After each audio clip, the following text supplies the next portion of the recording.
ஏறுதழுவு விளையாட்டை மீட்டெடுப்பதற்கு சென்னை மெரினா கடற்கரையில சுமார் 10 லட்சத்துக்கும் மேற்பட்ட உறவுகள் ஒன்று கூடி போராட்டம் பண்ணாங்க. சென்னை மட்டுமில்ல, மதுரை, திருச்சி, கோயம்புத்தூர் போன்ற பெருநகரங்கள்ல சுமார் லட்சக்கணக்கான மேற்பட்ட தமிழர்கள் ஒன்று கூடி போராட்டம் பண்ணாங்க.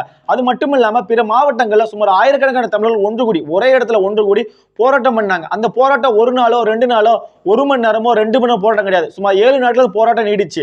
அந்த 7 நாட்கள் போராட்டத்துல சென்னையில் நடைபெற்ற போராட்டத்துல பல நடிகர்கள் கலந்துக்கிட்டாங்க. அந்த நடிகரை பார்க்கறதுக்காண்டி எந்த ஒரு பொதுமக்களும் முந்தி அடிச்சுட்டு முன்னால வரல.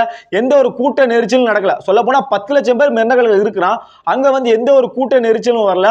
அதே மாதிரி பார்த்தா யாரையும் முந்தி அடிச்சுட்டு முன்னால போகல. யாரையும் தள்ளல. தேர்தல் போராட்டத்துல போதுமான காவல்துறை யாருமே இல்ல. போதுமான காவல்துறை யார் இல்லாத சமயத்திலே அங்க கூடிய மக்கள் கொள்கை கோட்பாடு என்னுடைய கோரிக்கை நிறைவேற்றும் முறை லட்சிய வெறியோடு பல உறவுகள் லட்சக்கணக்கான உறவுகள் போராட்டம் பண்ணாங்க. அதனால அவங்க ராணுவ கட்டமைப்போடு இருந்தாங்க. எந்த ஒரு கூட்ட நெரிசலோ எந்த ஒரு முந்தியடிச்சு ஓடுதலோ அதே மாதிரி பார்த்தா பிற பேர் அக்கறையோடு செயல்பட்டாங்க. தமிழக வெற்றிக்கழகம் கட்சியில் உள்ளவங்க அரசியலாக்கப்படல. அவங்களுக்கு அரசியல் தெளிவு சுத்தமா இல்ல.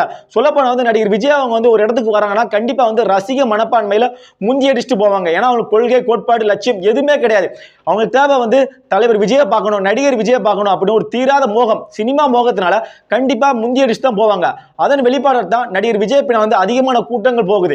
நடிகர் விஜய் எங்க போனாலுமே அதிகமான கூட்டங்கள் வருது. நடிகர் விஜய் மட்டும் இல்லங்க, சினிமா துறையில யாரு போனாலுமே அதிகமான கூட்டம் வரும். ஏன்னா நம்ம தமிழ்நாடு கேடு கட்டி சினிமா மோகத்தினால கேடு கட்டி போய் கிடக்கு.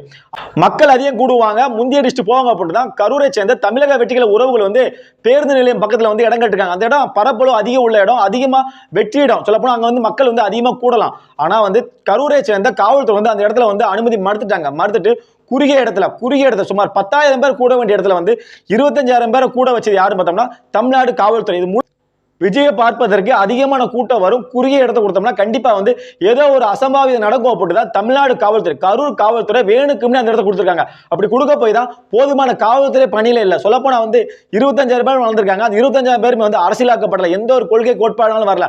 கண்டிப்பா முந்தி அடிச்சுட்டு போவான். நம்ம பல கூட்டங்களை பார்த்துட்டோம். விஜயை பார்க்கணும்னா முந்தி அடிச்சுட்டு எவன் எக்கேடு கெட்டு போனா என்ன, எவன் செத்து போனா என்ன, நம்ம விஜயை பார்க்கணும் அப்படின்னு முந்தி அடிச்சுட்டு போவான். அதனால விஜயை பார்க்கும்போது கண்டிப்பா காவல்துறை அதிக பேர் இருக்கணும். இதே கரூருக்கு மூக்க வரும்போது 3000 போலீஸா குவிச்சிருக்காங்க. சொல்ல போனா முக ஸ்டாலினுக்கு வந்த கூட்டத்தை விட விஜய பார்க்க வந்த கூட்டம் தான் அதிகம். அப்போது தமிழ்நாடு காவல்துறை கண்டிப்பா முக ஸ்டாலின் 3000 காவல்துறை கொடுத்திருக்கீங்களோ, ஒரு 2000 காவல்துறை கொடுத்திருந்தா கூட கூட்டத்தை கட்டுப்படுத்திக்கலாம், கூட்ட நெரிசல தவிர்த்திருக்கலாம். கூட்ட நெரிசல் சிக்கி சுமார் 40க்கும் மேற்பட்ட உறவுகள் உயிர் நீத்திருக்காங்க. வெக்கமே இல்லாம அன்பின் மகேஷ் அழுவுறாங்க. அதாவது நடிப்பு, உலகமாக நடிப்பு. செந்தில் பாலாஜியும் அன்பின் மகேஷும் உலகமாக நடிப்பு பண்றாங்க. சொல்ல போனா கள்ளக்குறிச்சியில கள்ளச்சாராயம் குடிச்சு 60 பேர் செத்து போயிருக்கான். அதுக்கு அழுவாத அன்பின் மகேஷ். அதே மாதிரி பார்த்தா பள்ளியில மாணவனை வெட்டுறாங்க.